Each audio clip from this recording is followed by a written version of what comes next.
તો વરસાદી માહોલ વચ્ચે ડાંગ જતા લોકો માટે આ ખૂબ જ મહત્વના સમાચાર। વઘઈ, આવા, સુબીર અને સાપુતારામાં અનરાધાર વરસાદ થઈ રહ્યો છે। વઘઈ સાપુતારા માર્ગ પર વૃક્ષો ધરાશાયી થવાની ઘટના બની છે। માર્ગ પર વરસાદી પાણી ભરાતા નદી જેવો માહોલ જોવા મળી રહ્યો છે।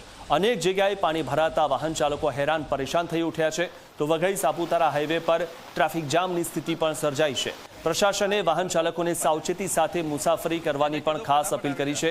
જે લોકો પણ સાપુતારા જવા માટે ઈચ્છા ધરાવતા હોય આ દ્રશ્યો એકવાર જોઈ લો, કારણ કે રસ્તા પરથી નદીઓ વહેતી હોય તે પ્રકારના દ્રશ્યો જોવા મળી રહ્યા છે। ઘણી જગ્યાએ વૃક્ષો ધરાશાયી થયા છે, ત્યારે આવા સમયે અહીંયા જવું ખૂબ જ ખતરનાક કહી શકાય।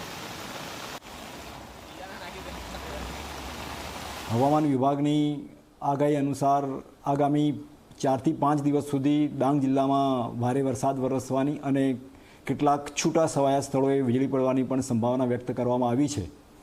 આથી જિલ્લાના તમામ નાગરિકોને સાવધાન અને સચેત રહેવા, બિનજરૂરી મુસાફરી ટાળવા, વૃક્ષો, વીજ થાંભલાઓ તથા જોખમી સ્થળોએથી દૂર રહેવા તેમજ જિલ્લા વહીવટીતંત્ર અને જુદા જુદા વિભાગો તરફથી આપવામાં આવતી સૂચનાઓનું પાલન કરવા પુનઃ અનુરોધ કરવામાં આવે છે।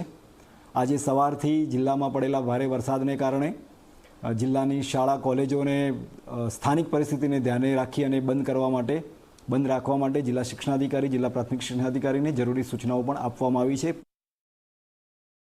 દક્ષિણ ગુજરાતમાં હવામાન વિભાગ દ્વારા વરસાદને ભારેથી અતિ ભારે વરસાદની આગાહી કરવામાં આવી છે। ત્યારે ખાસ કરીને ડાંગ જિલ્લાની જો વાત કરીએ તો ડાંગ જિલ્લામાં પણ વહેલી સવારથી જે વરસાદ છે એ વરસાદ વરસી રહ્યો છે, જેના પગલે ડાંગ જિલ્લાના કેટલાક લો લેવલ કોઝવે આવ્યા છે। લો લેવલ કોઝવે પણ પાણીમાં ગરકાવ થયા છે। ત્યારે ખાસ કરીને વાત કરીએ તો વઘઈથી સાપુતારા જતા માર્ગ પર પણ અનેક જગ્યાએ પાણી ફરી વળ્યા છે, જેને કારણે જે વાહન ચાલકો છે વાહન ચાલકોને ભારે તકલીફ પડી રહી છે। ખાસ કરીને જે વાહન ચાલકો છે વાહન ચાલકો આપ સીધા દ્રશ્યમાં પણ જોઈ શકો છો કે જીવના જોખમે જે ગાડીઓ છે ગાડીઓ પસાર કરી રહ્યા છે, અને આવામાં જો જે જીવના જોખમે ગાડીઓ પસાર કરી રહ્યા છે આવામાં કોઈ અનિચ્છનીય બનાવ બને તો તેનો જવાબદાર કોણ એ પણ ખૂબ મોટો સવાલ થઈ રહ્યો છે। કારણ કે જે વઘઈ સાપુતારા માર્ગ છે એ સાપુતારા માર્ગ પર અનેક જગ્યાએ પાણી ફરી વળ્યા છે। તો કેટલીક જગ્યાએ જે વૃક્ષો છે વૃક્ષો પણ રસ્તા પર ધરાશય થયા છે, જેના લઈને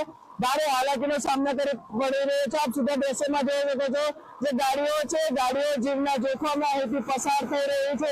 જો આવી જ રીતના વરસાદ જો વરસતો રહેશે તો કેટલાક ગામો છે કેટલાક ગામો પણ સંપર્ક વિહોણા થશે, અને જો અનિચ્છનીય બનાવ બનશે આવી રીતના જો પસાર થશે તો તેનો જવાબદાર કોને પણ ખૂબ મોટો સવાલ સાથે વાત કરી રહ્યા છે। કારણ કે જે વરસાદ છે વરસાદ રોકવાનું નામ નહીં લઈ રહ્યો છે, ધમાકેદાર બેટિંગ કરી રહ્યો છે, જેના લઈને વઘઈ સાપુતારા માર્ગ છે વઘઈ સાપુતારા માર્ગ પર અનેક જગ્યાએ પાણી ફરી વળ્યા છે, જેના લઈને વાહન ચાલકોએ ભારે હાલાકીનો સામનો કરવા પડી રહ્યો છે। નિશાંત મહાકાળ, જી મીડિયા, વઘઈ ડાંગ।